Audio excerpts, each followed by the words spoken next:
감사합니다.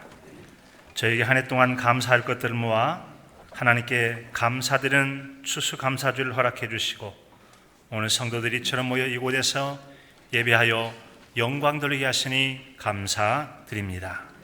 하나님, 예배를 통하여 홀로 영광 받아주시고 저에게는 지난 한 해 동안 베풀어 주셨던 하나님의 은혜의 풍성함을 기억하고 더욱더 감사가 풍성케 하여 주시고 예배드리며 하나님께만 영광이 되게 하여 주시옵소서.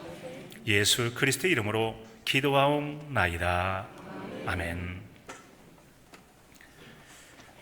오늘은 추수감사주일입니다. 이 추수감사주일은 가을에 있죠.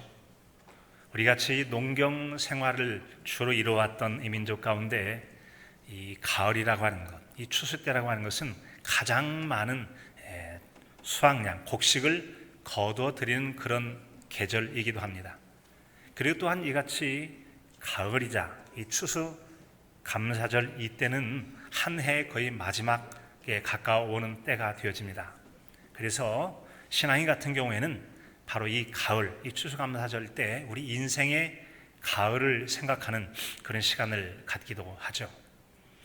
성경에는 이렇게 들려주신 말씀이 있습니다. 마태복음 13장 39절에 보면 추수 때는 세상이 끝이요 라는 것입니다. 같이 한번 해볼까요? 추수 때는 세상이 끝입니다. 추수 때는 세상이 끝입니다. 추수 때는 세상이 끝이다. 이 말씀은 예수님께서 마태복음 13장에 기록되어 있는 씨 뿌리는 자의 비유를 말씀하시면서 추수 때라고 하는 것은 곧 세상이 끝이야 라고 말씀하세요. 추수 때가 세상의 끝이다 라는 이 말은 추수 때는 곧 우리 인생의 심판의 때가 된다라는 그런 말도 되는 것입니다. 추수 때가 되어지면 지금은 좀 이제 세월이 바뀌어서 그렇습니다만 어린 시절에 보니까 지금 뭐 다 컴바인으로 하지 않습니까? 컴바인은 결합됐다 그런 것을 한꺼번에 여러 가지 일을 처리하는 게 컴바인이에요. 그런데 옛날에는 탈곡기가 있습니다. 탈곡기. 그래서 벼를 베고 말리고 뒤집었고 해서 묶어서 볕단을 쌓죠. 그리고는 날짜를 잡아서 탈곡하게 되어지는데 탈곡기 속에 벼를 넣으면 벼알을 떨어뜨리죠. 그리고 이 떨어진 벼알을 이제 풍고라고 하는 바람을 불어서 쭉정이는 날려보냅니다. 그리고 무거워진 알곡은 또 다른 한쪽에서 가마니에 담는, 부대에 담는 그런 수확을 하게 되는 게 이제 가을의 탈곡 아닙니까? 바로 그때 알곡과 쭉정이가 분리게 되어집니다. 그런 것처럼 인생의 추수 때에도 우리 영혼들이 알곡 같은 성도에게는 천국과 또 쭉정이 같은 인생에게 지옥으로 나눠진다는 것을 우리에게 성경이 들려주고 있어요. 그래서 이 추수 때라고 하는 것은 바로 인생의 심판의 때도 우리가 생각해 보게 되는 것이죠. 이런 추수감사주일을 이틀 앞둔 지난 금요일 밤에 무슨 일 하나 있었죠? 눈이 왔어요. 첫눈이 왔는데 이번 첫눈 치고 굉장히 많이 왔어요. 보니까 어제 하늘중학교에서 우리 중고 학생들의 길거리 농구대회, 동북교회 후원하고 남은 시와이가 진행하고 또 교육부에서 협력해서 이루어간 길거리 농구대회를 하기 위해서 이제 오가는 사이에 차도 보니까 차에 한 좋게 5cm 정도는 눈이 쌓였을까요? 굉장히 많이 눈이 쌓였더라고요. 이렇게 눈이 쌓인 이 추수감사절 이즈음에는 곧 겨울이 다가온다는 것을 보여주고 있는 것이죠. 그런 것처럼 이 추수감사절 때는 바로 인생의 겨울도 멀지 않았다라는 점들을 우리에게 생각하게 하죠. 여름이 같은 추수의 계절이라고 하는 것은 사람이 아무런 계획도 없이 그냥 맞아들이진 않습니다. 제가 이제 농부의 아들로 또 여러분들 다 뭐 집에서 그렇습니다만 뭘 하든지 간에 이 봄철에는 내가 이 씨앗을 뿌려서 나중에 무엇을 얻을 것이라는 생각을 가지고 봄철부터 계획적인 농사를 합니다. 어떤 벽실을 심을 것인가, 어떤 밭에는 채소 또 곡물들이 심을 것인가를 정해서 때가 되어지면 예상했던 그것을 그 계절에 거두게 되어집니다. 우리 인생도 마찬가지라는 거죠. 어느 인생도 그냥 살아가는 사람은 한 사람도 없어요. 하나님께서는 각 사람에게 인생과 시간을 주시고 그리고 인생의 계획을 따라 어떻게 살아갔는지를 잘 살피게 된다고 하는 점이죠. 그리고는 우리가 이제 인생의 마지막 날이 되어지고 이 땅의 생명이 끝나게 되어지면 그 이후에 있을 하나님의 심판하실 일들을 확정해 놓고 세상을 떠나게 되어집니다. 다시 말씀드리면 죽은 다음엔 한 가지도 우리가 바꿀 수가 없어요. 오직 무언가를 바꿀 수 있는 것은 살아 있을 동안에만 바꿀 수가 있습니다. 이미 탈곡기 속에 들어가 있는 곡식이 나 지금부터 더 잘 익을 거야, 쭉정이 안 되고 알곡될 거야, 천만의 말씀 드릴 수 없다는 거죠. 이미 추수 때가 되어지면 바꿀 수가 없어요. 바꿀 시간이 필요한 것은 추수 때가 되기 전에 뭔가 걸음을 주든 어떻게 하든지 간에 상황이 변화는 바로 추수기 이전에 변화가 필요하다는 점이죠. 그래서 우리는 여러분, 농부이신 하나님께서 우리 인생의 날들 추수 때 심판하실 때 쭉정이가 아닌 알곡 같은 인생이 되기 위해서 여러분, 우리 인생을 농부가 추수 때를 생각하며 농사 짓는 심정으로 잘 살아가시는 저와 여러분의 인생 되실 수 있기를 진심으로 축복합니다. 여러분, 그러나 이 같은 이 추수감사주일 때는 이런 인생의 교훈도 있습니다만, 그런 추수감사주일은 뭐니 해도 한 해 동안 하나님께서 베풀어 주신 다양한 은혜에 대하여 감사하는 절기가 바로 추수감사절이죠. 여러분, 이 벼농사하는 분들에게는 벼농사에 대한 결실이 됩니다만, 과수도 하기도 하고, 또 오늘날 같은 경우 모든 분이 다 농경사회가 아니기 때문에 농사만 짓는 건 아니죠. 어떤 분은 사업을 하기도 하고, 학생 같은 경우는 공부를 하기도 하고, 어떤 분은 직장 혹은 여러 가지 인생의 계획들을 가지고 자신을 농사 짓듯이 애쓰고 수고한 것들을 기쁨으로 결실을 거두는 때가 바로 이 계절이기 때문에 우리는 추수감사주일을 생각하게 되는 겁니다. 자, 이 같은 여러분, 추수감사주일, 이 절기라고 하는 것은 이스라엘 백성들의 절기의 배경을 두고 있죠. 이스라엘 백성들에게는 여러 가지 절기가 있습니다만, 특히 7가지 절기도 있기도 하고 3가지는 남자들이 꼭 지키라 했는데, 특별히 이 연말에 지키는 하나의 절기가 있죠. 그것을 가리켜서 초막절, 기둥 세우고 얼기설기 덮는 걸 초막이라고 해요. 텐트를 쳐서 만드는 것을 장막이라고 하죠. 초막절, 장막절 혹은 곡식을 거두어 저장한 이후에 지킨다고 해서 그것을 수장절이라고 말하기도 합니다. 이 같은 이 초막절을 이스라엘 말로는 수콧이라고 하는 건데, 이것은 연말에 곡식을 거두어 저장하고 지키는 절기라 하는 것을 우리에게 그 절기를 말하고 있습니다. 이를테면 성경에도 보면 출애굽기 23장 16절에 보면 수장절을 지키라. 이는 내가 수고하여 이룬 것을 연말에 밭에서부터 거두어 저장함이니라. 그래서 거두어 저장한다. 바로 이 같은 절기를 지킴이 오늘날 우리로 말하면 추수감사주일 절기와 거의 비슷하죠. 거의 곡식을 다 거둔 상태에서 지키는 절기니까요. 자, 여러분, 이 같은 추수의 때는 또한 기쁨의 때이기도 합니다. 기쁨의 때이기도 해요. 성경에서도 이 추수의 때가 기쁨의 때다, 즐거움의 때다라고 이렇게 들려주기도 합니다. 시편 126편 5절 6절에 보면 눈물을 흘리며 씨를 뿌린 자는 기쁨으로 거두려다. 기쁨으로 거둔다. 울며 씨를 뿌리러 나가는 자는 반드시 기쁨으로 단을 가지고 돌아오리로다. 아멘. 여러분, 그렇습니다. 이 농부 같은 경우는 이 농사를 지은 것으로 인해서 정말 이 눈물 흘리는 그 고생스러움의 일터로 나가게 되죠. 그런데 나중에 여러분, 이 눈물이 보석 같은 황금 들녘의 무수한 추수의 결실기를 거두게 된다는 것, 때를 맞이해서 곡식을 거두게 되어집니다. 그런가 하면 더러는 이제 목동 같은 경우는 이제 양을 치는 분들 같은 경우는 양털을 깎는 때가 바로 이 농사의 그 추수 때와 비슷한 때입니다. 일반적으로 양이나 이런 짐승들 통해 우유를 얻기도 합니다만, 그 외에 양털을 깎는다든지 하는 이것은 곧 그들에게 옷감의 재료요, 장막의 재료, 여러 가지 삶의 도구를 만들 재료가 되기 때문에 양털 깎는 날 때는 마치 농사 짓는 농부가 추수 때 기뻐하는 잔치처럼 잔칫날이 바로 기쁨의 날이고 즐거움의 날이 바로 양털 깎는 날 혹은 이 추수하는 때가 되어지죠. 자, 그 같은 즐거움을 또한 여러분, 이사야 선자는 이사야 9장 3절에 보면 추수하는 즐거움과 탈취물을 나눌 때 즐거움 같이 그들이 주 앞에서 즐거워하오리니 라고 말씀하고 있어요.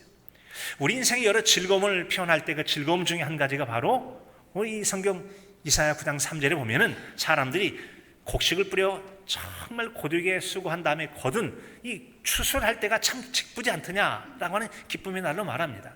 또 하나의 기쁨의 때가 있다면 적과의 전쟁을 통해 승리를 하고 적들에게서 빼앗아온 것을 탈취물이라고 하는데, 이 탈취물을 서로 나눌 때 얼마나 기쁘더냐라고 하는 거죠. 그런 탈취물의 기쁨 같은 기쁨이 바로 인생의 삶을 잘 살아온 사람이 하나님 앞에서 즐거워할 거라고 말씀합니다. 사랑하는 성도 여러분, 우리 인생 잘 살아서 추수 때 농부가 기뻐하는 것처럼 하나님 앞에서 기뻐하는 모든 인생 되시기를 진심으로 축복합니다. 네. 자, 이제 오늘 우리가 이 추수감사주를 맞이해서 오늘의 말씀을 통해서 우리가 왜 하나님께 감사해야 하는가에 대해서 생각해 보게 됩니다. 오늘 말씀 사도행전 14장 16절에 18절은 이렇게 기록하고 있습니다. 하나님이 지나간 세대에는 모든 민족으로 자기들의 길들을 가게 방임하셨으나 그러나 자기를 증언하지 아니하신 것이 아니니 곧 여러분에게 하늘로부터 비를 내리며 결실이기를 주시는 선한 일을 하사 기쁨 음식과 기쁨으로 여러분의 마음에 만족하게 하셨느니라 하고 이렇게 말하여 겨우 무리를 말려 자기들에게 제사를 못하게 하니라.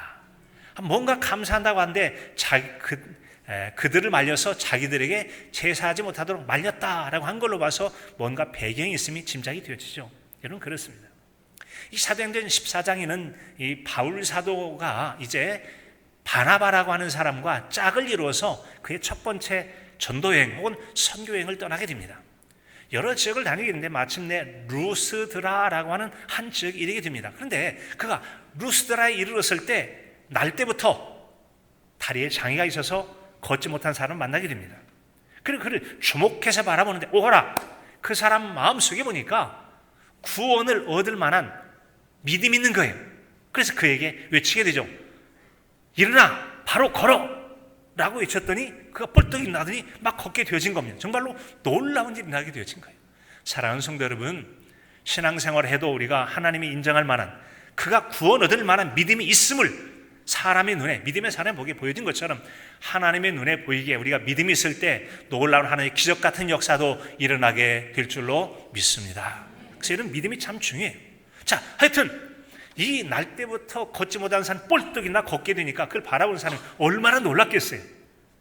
한마디로 난리가 난 거예요. 깜짝 놀란 겁니다. 그래서 놀라서 그들이 바울과 바나바를 향해서 외치죠. 바나바를 향해서는 당신은 제우스요 라고 말하고 말을 했던 그에게는 이제 바울 사도에게는 당신은 헤르메스다 라고 이렇게 외치게 됩니다. 헤르메스다, 즉 말하는 신이다 라는 대변인의 신이라는 헤르메스라고 외치게 된 겁니다. 그리고 그것을 끝나지 않고 이제 그들이 이 밖에 있는 그 제우스 신당에 가서 이제 제사장이 그 이방의 제사장이죠. 그래서 제우스 신에 가서 거기서 소를 끌고 옵니다. 그리고 화환이라는 꽃을 가지고 와서 바울 사도와 바나바가 머물고 있는 집 앞에 와서 그 짐승을 잡아서 그들 앞에 제사를 지내려고 하는 겁니다. 그래서 무슨 일 하냐고, 제사 지내지 말라고, 제사 지내지 말라고. 진정한 제사는 바로 하나님께 드리는 거다. 그래서 오늘 18절에 보니까 그들을 말려 제사하지 못하겠다라고 하는 배경이 바로 거기에 있는 것입니다. 이 말씀을 통해 이어지는 이유의 내용들은 짐작하시거니와 진정한 우리의 감사할 것은 하나님께로 말미암는다라는 것이죠. 진정한 감사와 예배는 하나님께 돌려드려야 합니다. 바로 그 점을 이제 말하고 있는 것이죠. 그래서 여러분, 우리가 이 땅에서 여러 가지 이 추수감사절을 맞이해서 이 결실기 때 온갖 수고와 애씀이 없이 얻어지는 거 하나도 없어요. 그러나 궁극적으로 그런 결실도 하나님이 주시기 때문에 우리는 진정한 감사는 하나님께 돌려야 된다라는 것이죠. 바로 그런 내용들을 이제 좀 더 살펴보자면 이제 오늘 말씀 16절에 보니까 하나님께서 지나간 세대에 대해서는 그들이 자기 마음대로 하도록 방임해 두셨다라고 말씀하고 있습니다. 방임해 두셨다. 이것도 하나님의 지혜로운 하나님의 행하심이죠. 이를테면 여러분, 어떤 사람이 인간관계나 혹은 사랑스러운 자녀들 양육할 때 사춘기 때 되고 그러면 하라면 꼭 청개구리 하듯이 반대로 하든지 안 들어요. 어깃장을 놓거나 정하거나 그러면 여러분 그때는 그냥 그래, 한번 너 잘하려면 잘할 때 해봐라, 너 제풀에 꺾일 때까지 내버려 둘 거야 라고 그냥 두는 것을 가르쳐서 방임한다라고 하는 겁니다. 이게 방임이라는 게 상당히 때로는 필요할 때가 있어요. 그래서 이제 아이고 못하겠어요, 지쳤어요, 도와주세요. 그때 도와줘야 제대로 도움이 되는 거지, 따라다니면서 한다고 도움이 되느냐. 오히려 따라다니 열심히 내면 더 반대로 하고 할 것도 안 해버려요. 그 사춘기 때 애들 그러잖아요. 할 것도 안 해버린다든지 그럴 때는 그냥 내버려 두는 게 오히려 훨씬 좋은 방법이 될 수 있다. 이게 바로 하나님의 인생을 향한 지혜가 된다는 거죠. 그러나 하나님께서 지나간 세대 그들을 방임하셨다고 해서 그냥 내버려 두진 않으셨다는 거죠. 그들에게 나타내지 않은 것이 아니다라고 말씀했어요. 다시 말씀드리면 그들에게 나타내긴 하셨다라는 겁니다. 즉 사람들이 하나님 믿지 않고 말하면 반대로 행한다 할지라도 자기 존재를 완전히 감추지 않고 자기 존재를 드러내어서 결과적으로 세월 지나면서 하나님이 인정할 수밖에 없도록 나타내시는 그런 역사를 이루시는 분이 우리가 믿는 하나님이 되시는 줄로 믿습니다. 하나님이 되시는 줄로 믿습니다. 여러분, 그렇습니다. 하나님께서 이렇게 우리에게 나타내 보이신다는 거죠. 이와 같이 하나님께서 우리가 믿든지 믿지 않든지 어느 상태에 있든지 간에 말씀을 따라 순종하든 순종하지 않든지 간에 하나님의 자신을 나타내 보이는 그 나타내심이 있다고 하는 거죠. 이런 것들이 때로는 하나님의 은혜를 알고 발견해서 하나님께 영광을 돌리는 그런 경우도 있기도 하죠. 자, 오늘 말씀 속에 나타나는 하나님의 나타내심 중에 하나는 그들이 여러분 지나간 세대를 방임하셨으나 나타내지 아니한 것이 아니라고 하면서 나타내셨다는 거죠. 그럼 바로 그들을 향해서 하늘에서 비를 내려 그들에게 비를 주시고 결실이기를 주사 그들로 하여금 선한 일을 하여 음식과 기쁨으로 그들의 마음을 만족하게 하셨다라고 하는 뭔가를 이루어 주셨다라는 거죠. 이렇게 하나님께서는 믿지 않는 자들에게 베푸신 하나님의 은혜가 있게 되어집니다. 그 은혜를 가리켜서 하나님의 일반 은총이라고 말해요. 같이 한번 해볼까요? 하나님의 일반 은총, 하나님의 보편적 은총. 믿거나 믿지 않거나 하나님께서 믿는다고 비 내리십니까? 안 믿으면 여러분 햇볕도 안 비춰줍니까? 하나님께서 믿든지 믿지 않든지 비도 내려주시고 햇볕도 비춰주시는 것이죠. 그러면 믿는 사람이나 안 믿는 사람은 똑같단 말인가? 똑같을 수는 없죠. 그래서 하나님의 특별한 은총이 있는 겁니다. 특별한 은총이 있어요. 믿음을 따라 믿음 있는 것을 보고 일어나 걸어 그랬더니 걷는 것처럼 믿음 있는 자에게 주시는 하나님의 은혜가 있습니다. 믿음을 가진 성도가 하나님께 기도할 때 우리의 구함을 들으신 하나님께서 응답하시는 은혜가 있습니다. 이걸 가리켜서 하나님의 특별 은총이라고 해요. 같이 볼까요? 하나님의 특별 은총, 하나님의 특별 은혜. 그런 하나님의 특별하신 은혜도 누리시는 복이 있기를 진심으로 축복합니다. 하나님이 이처럼 믿지 않는 시대나 하나님에 대해서 기독교 복음에 저항하고 반대하고 대적할지라도 하나님이 여전히 그분의 은혜를 나타내십니다. 그런 중에 하나님 놀라운 역사를 보기도 하지 않습니까? 뭐 개인적인 얘기입니다만 저희 아버지께서는 독실한 불교 신자였어요. 그분이 부처님의 은혜로 산다고 생각을 하셨었는데 그런 때가 있었어요. 그런데 한 가지 이해가 안 되는 게 있었다고 그랬어요.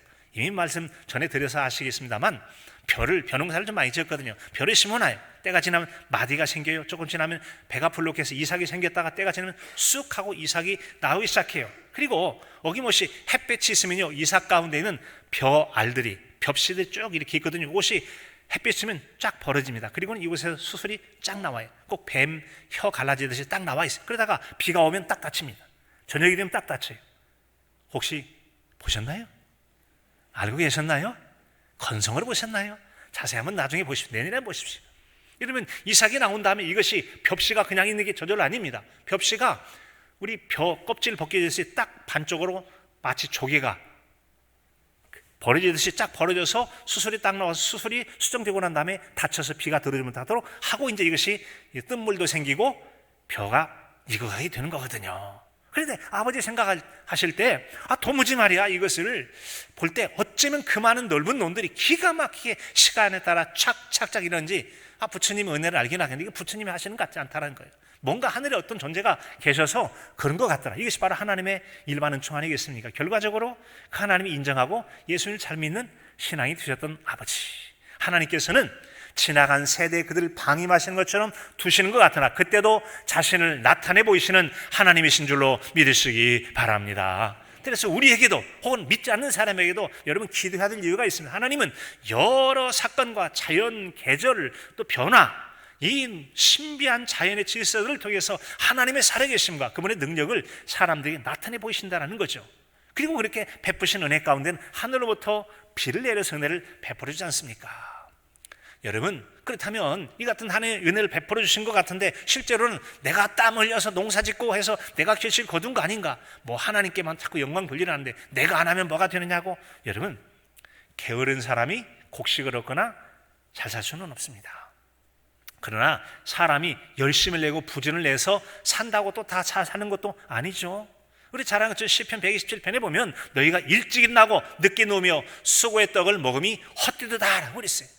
여호와께 집을 세우지 아니하시면 세우는 자의 집이 세워질 수가 없어요. 하나님이 도와주셔야 우리의 수고와 애씀도 좋은 결실로 이어지게 될 줄로 믿습니다. 저는 확실히 믿어요.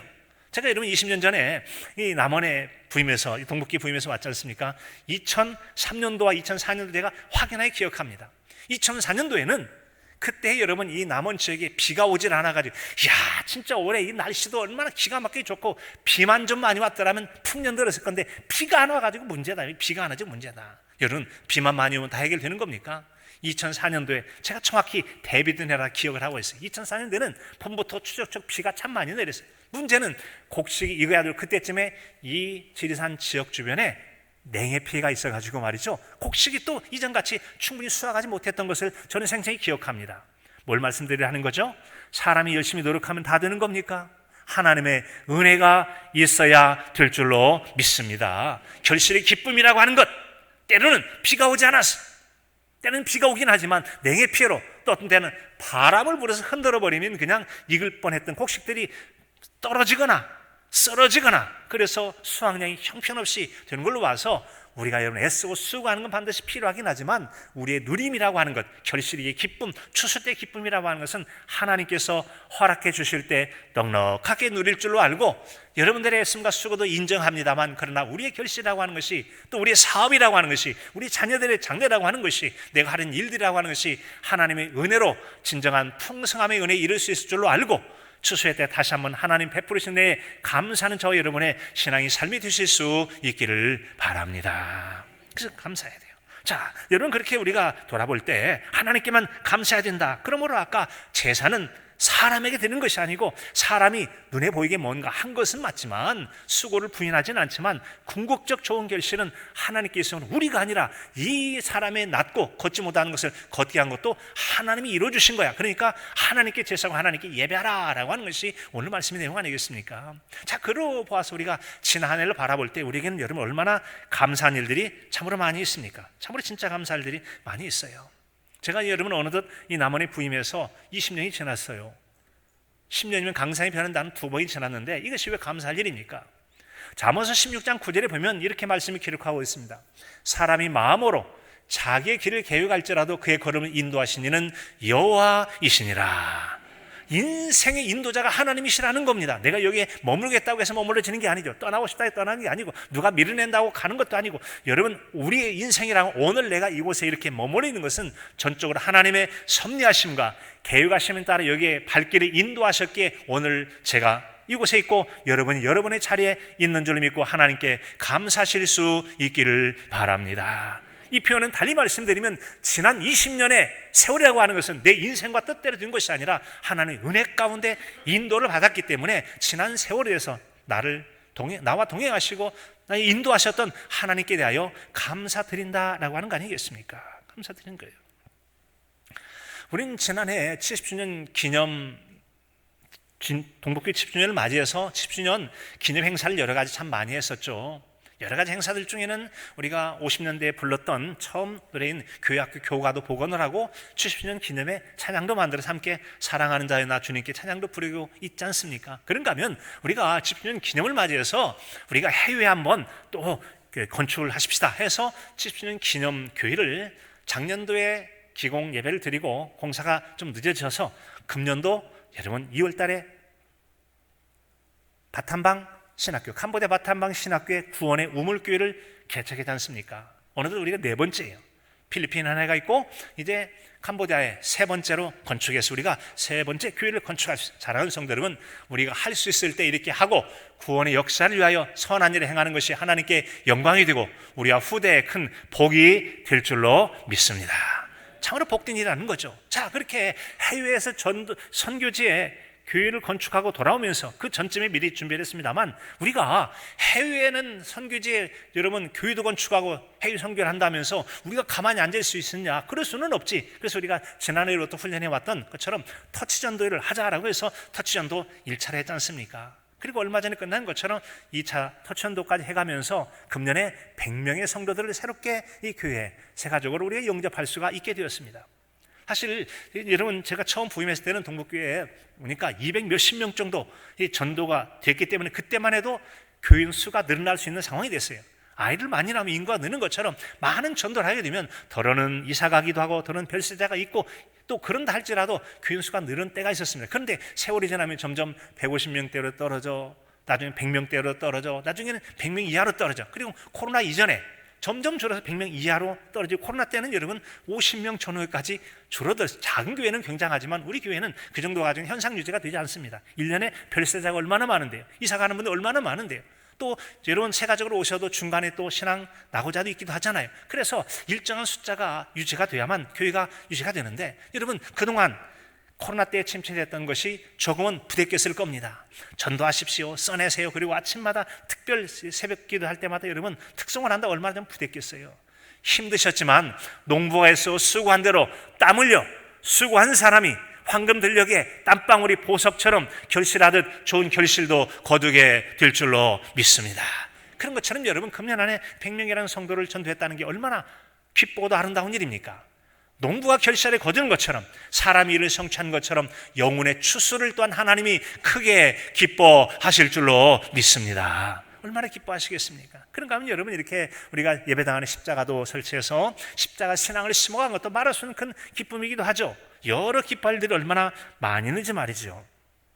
특별히 그 중에 하나는 이제 2016년도에 보니까 세전교회가 교회 종을 총회에서 역사 어쩌고 해서 이렇게 뭘 했대요. 그래서 도전을 받고 그럼 우리 교회도 교회 종을 어떻게 해볼 거 아닌가 해봤는데 쉽지는 않았어요. 하지만 2021년도 22년도 2년 동안에 수고하고 준비를 해서 마침내 작년 9월 총회에서 107위 총회에서 동북교회 종이 말이죠 한국 기독교 유물 7호로 지정되고 이미 말씀드린 적 있지 않습니까? 그리고는 작년 12월 30일에는 남원시에서 교회 종 같은 종입니다만 남원시 향토문화 유산 유형이라는 것은 모양이 있다는 거죠. 뭐 인간문화재 개인 같은 경우는 무형이 되는데 유형 그래서 지정이 됐고 2월 3일 날 지정한 것들을 예고를 한 다음에 이 제기가 없으면 그대로 지정 선포를 하게 돼서 선포가 됐지 않습니까? 그래서 2월 3일 날 여러분 그리고는 이렇게 작년 가을에 그 총회에서 선포했던 내용들을 4월 20일에 지정식을 통해서 아마 교회에 보면 아래 두 개 동판이 붙어 있는 거 볼 수 있을 겁니다. 한국 기독교 유물 7호 그리고 남원시 향토문화유산 유형이라고 두 가지 이 동판이 붙어 있는 거 볼 수 있을 겁니다. 그런 종들이 이루어졌다는 거죠. 이건 여러분 동북교회라고 하는 이 교회의 무수한 역사 가운데 점에 불과합니다. 무수한 역사가 있는데 그 중에 한 가지 예를 들어서 이렇게 해가는 건데 점점 더 많은 역사적 발굴과 은혜를 더 축적하기 위해서 오늘 여러분 주보에 보신 것처럼 동북교회 미담 사례 모음집을 위해서 신청하도록 제가 지난 금요일 날 만들어서 저기 줬어요. 그래서 여러분들 혹시 지난 세월 동안에 뭐 우리가 산을 기부한 분도 있고 뭐 강대상을 기부한 분, 뭣도 기부한 분, 나무도 기부한 분, 해외에다가 교회를 개척하신 분, 십자가를 기부한 분 여러분들 계시잖아요. 그런 이야기들 모은다면 이제 점이 모이면 선이 되고 선이 모이면 면이 되지 않습니까? 그런 것처럼 우리는 많은 역사를 발굴할 거예요. 이 종이라고 하는 것은 극히 일부에 불과한 것이다. 일부에 불과한 거예요. 자, 그런데 이 종을 이제 내려서 밑에 이렇게 유물로 다루니까 그럼 저기 비지 않습니까? 그래서 한 장로님께서 제가 그러면 종 새로 하겠습니다. 그래서 70주년 기념의 종이라고 하는 새겨가지고 거기다가 새로 울려서 세운 거 아니겠습니까? 어떻게 그뿐이에요. 교회 안에 있는 우리가 하나님의 은혜 가운데 2007년도에 청년 31명과 함께 캄보디아의 첫 단기 선교를 나가게 됩니다. 봉사를 하게 됐죠. 다른 선교사님 연합해서 그리고는 그때가 바로 일종의 정탐이어서 좋습니다 하고 2007년도에 우리 정책당회 때 우리 캄보디아를 선교지를 정합시다 하고 2008년도에 가서 첫 삽을 뜨게 되죠. 기공 예배를 드리고 공사가 진행되어서 2009년도에 헌당 예배를 드리고 오늘에까지 이르게 되어진 겁니다. 자, 그런데 이 교회 선교제 교회 운영이라는 게 쉽지는 않는가 봅니다. 그 현지 인재를 발굴해서 신학교까지 보내고 했음에도 불구하고 일이 끝까지 잘 되지 않아 결과적으로 10여 년이 넘어가면서 한국인 선교사님 박자준 선교사님 바로 이전에 금년 4월까지 했던 박자준 선교사님이 사역을 할 수밖에 없는 상황이 됐던 겁니다. 근데 그분이 건강 문제도 있기도 해서 결과적으로 이제 적합한 분을 인도하게 됐는데 하나님께 참 얼마나 놀랍도록 인도해 주신 이 또한 감사하지 않을 수가 없습니다. 자, 장석큰이라고 하는 분이 캄보디아 말로 짠소큰 캄보디아 사람입니다. 한국 사람 미국 유학 가듯 캄보디아에서 한국에 유학 왔어요. 법학을 공부해서 변호사가 되려고 공부하던 분이었습니다. 하나의 은혜가 있어서 한국에서 법관을 졸업하고 신학교에 가가지고 목회자가 됐어요. 그래서 이 천안 지역에서 FLC, 퍼스트 러브 처치, 첫사랑 교회를 개척해서 노동자로 온 사람들을 중심으로 자립교회를 만든 거예요. 선교하는 교회가 되어진 겁니다. 자, 그런데 열심히 여기서 교회를 개척해서 자립까지 했는데 문제는 여기 한국에 있는 사람들이 캄보디아에 돌아가면서 흩어져서 믿음이 사라져버리고 믿음을 유지하지 못하는, 어떻게 하면 좋을까? 그래서 캄보디아에도 이들이 결집해서 신앙생활할 수 있는 터전을 마련해야 되겠다라고 찾고 있는 중에 우리에게는 믿을 만한 한 목회자가 있고 그 아가페교를 담당했으면 좋겠다라고 하는데 둘이 딱 맞게 된 거예요. 만나보니까 참 좋은 신앙을 가지고 있더라고요. 그래서 서로 이분이 6개월은 한국에 6개월은 거기에. 그래서 여기에 각 부목사가 있고 사역자가 있어서 한 단임 목사가 두 교회를 사역하듯 캄보디아와 아가페교를 동시에 사역하게 되는데 참 얼마나 기쁜지 말이죠. 또 하나님의 은혜 가운데 점점 헌금도 많이 하게 돼가지고 이제는 수백 달러의 헌금을 하게 되어진 그런 변화까지 있게 되어서 자립을 목표로 쓰고 있습니다. 아직은 아니지만 이런 변화된 모습이 얼마나 기쁘고 감사한지 말이죠. 감사한지 말입니다. 이 모든 것들이 다 하나님의 은혜인 줄로 믿습니다. 이처럼 우리가 하나님 앞에 감사할 이 교회적으로 많은 것들 중에는 점에 불과할 정도로 작을 겁니다. 여러분의 삶 가운데도 내가 감사를 말하지만 실제로 얼마나 많은 감사가 있어요. 미처 생각하지 못하고 발굴하지 못해서 감사하지 못한 것들이 얼마든지 있을 수 있다는 점들이요. 있을 수 있어요. 존 번이라고 하는 목사님이 그 당시에 이제 영국 국왕인 찰스 2세 때 예배 문제로 감옥에 갇히게 됩니다. 날마다 냄새나고 여러분 어두운 감옥에서 창살을 잡고 나를 좀 벗어나게 해주세요. 자유게 해주세요. 자유로의 마음껏 하나님 일도 할 수 있지 않습니까? 그때 그에게 들려주는 세 번의 음성이 있습니다. 내 은혜가 내게 족하도다. 한번 같이 볼까요? 내 은혜가 내게 족하도다. 내 은혜가, 하나님의 은혜가 너에게는 족해. 그래서 하나님, 저에게 이 감옥 속에 있고 냄새나고 어두운 데서 자유롭게 활동도 못하는 이게 뭐가 은혜가 족하단 말씀입니까? 그런데 그 기도하던 중에 하나님 깨달음을 주신 겁니다. 그래, 은혜가 족하다는 얘기는 이곳에서 잘 견뎌내는 말이오구나. 오래 참고 기다리다가 마침내 우리에게 잘 알려진 성경 다음으로 많이 읽혀진 책이라는 별명을 가진 책이 뭐죠? 천루역정을 써내게 됩니다. 하나님께서 은혜 감사하게 되었을 때 그에게는 아무런 환경이 변하지 않고 똑같은 그 자리임에도 불구하고 감사가 있게 되어 있고, 감사하는 것을 인내할 힘을 주었고, 인내하는 힘 가운데 하나님 놀라운 은혜의 문을 열어주셔서 천루역정이라는 걸작을 창작해 내게 된 줄로 믿습니다. 우리 삶이 변하지 않을지라도 우리가 받은 은혜들을 살펴보게 될 때 놀라운 은혜를 발견할 수 있어요. 그렇게 은혜를 발견하게 되어지면 점점 행복해지는 거 아니겠습니까? 아리스토텔레스라는 사람이 이런 말 했다고 그러죠. 행복은 감사하는 자의 것입니다. 어떤 사람은 행복합니까? 감사하는 많은 사람은 행복하대요. 난 존 밀러는 사람이 얼마나 행복한가는 그 사람의 감사의 깊이에 달려있다라고 그랬어요. 감사를 많이 하는 사람이 결국 행복하기 원하시거든 감사하시라는 말씀이에요. 행복하기를 원하시거든 감사하실 수 있기를 바랍니다. 우리가 즐겨보는 찬송가 429장 보면 가사가 이렇게 되어 있잖아요. 세상 모든 풍파 너를 흔들어 약한 마음 낙심하게 될 때 내려주신 주의 복을 세워라. 주의 크신 복을 내가 알리라. 받은 복을 세워봐라. 크신 복을 내가 알리라. 받은 복을 세워봐라. 주의 크신 복을 내가 알리라.